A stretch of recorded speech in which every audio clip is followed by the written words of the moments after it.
কালো জাদু করবে, তাবিজ কবজ কবিরাজ দিয়ে আপনার ক্ষতি করার চেষ্টা করবে, আপনার কোনো ক্ষতি করতে পারবে না।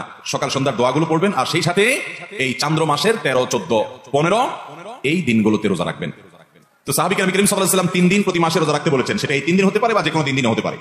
এটি হলো প্রথম ওসিয়ত। দ্বিতীয় কি? ওয়াসালাতুদ দুহা, চাষতের নামাজ যেন আমি কখনো না ছাড়ি। নবী সাল্লাল্লাহু আলাইহি ওয়াসাল্লাম আমাকে ওসিয়ত করেছেন। ওসিয়ত সাধারণ উপদেশ না, ওসিয়ত হলো মনের গভীর থেকে নিংড়ানো উপদেশ, যেটা কখনো ছাড়বা না। পরম আপনজনদেরকে মানুষ ওসিয়ত করে। নবী সাল্লাল্লাহু আলাইহি ওয়াসাল্লাম তার সাহাবীকে ওসিয়ত করেছেন যে প্রতি মাসে 3 দিন নফল রোজা রাখা, এটা ছাড়বা না। আর চাষতের নামাজ কখনো ছাড়বা না। এই হাজার হাজার মানুষের সমাবেশ, না হলেও 30-40 হাজার মানুষ হবে। এত মানুষের মধ্যে মাত্র 2 জন লোক হাত তুলেছেন।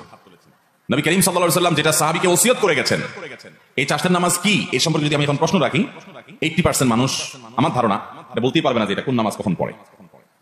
আর এই কারণে এই বিলুপ্ত হয়ে যাওয়া আমলটিকে পুনর্জীবন দেওয়ার জন্য, পুনঃপ্রতিষ্ঠা করার জন্য আমি এই বিষয়ে কথা বলতে চাই। আল্লাহ রাব্বুল আলামিন আমাদেরকে এটা পুনরায় প্রতিষ্ঠা করার তৌফিক দান করুন। তৃতীয় যে ওসিয়ত করেছেন নবী সাল্লাল্লাহু আলাইহি ওয়াসাল্লাম তাকে, সেটা হলো ওয়ানাউমুন আলা বিত্রিন, এবং বিতরের নামাজ পড়ে যেন আমি রাতে শুই। যারা তাহাজ্জুদ পড়বে নিশ্চিত আছেন বা প্রবল সম্ভাবনা আছে, জোরালো তার সম্ভাবনা আছে, তারা তাহাজ্জুদের পরে বিতির পড়বেন, ঠিক আছে। কিন্তু বিতির পড়তে পারি কিনা এ ব্যাপারে যদি সিউরিটি না থাকে, প্রবল নিশ্চয়তা না থাকে, তাহলে সেক্ষেত্রে বিতির পড়ে রাতে ঘুমোতে হবে, সেটাকে বিলম্ব করা যাবে না, বাদ দেওয়া যাবে না। নবী সাল্লাল্লাহু আলাইহি ওয়াসাল্লাম সেই ওসিয়ত করেছেন। সহিহ মুসলিমের হাদিস আমাদের আয়েশা রাদিয়াল্লাহু আনহা থেকে বর্ণিত হয়েছে, তিনি বলেছেন কানা নবী সাল্লাল্লাহু আলাইহি ওয়াসাল্লাম ইউসাল্লি দুহা 4 ওয়া ইয়াজিদু মা শা।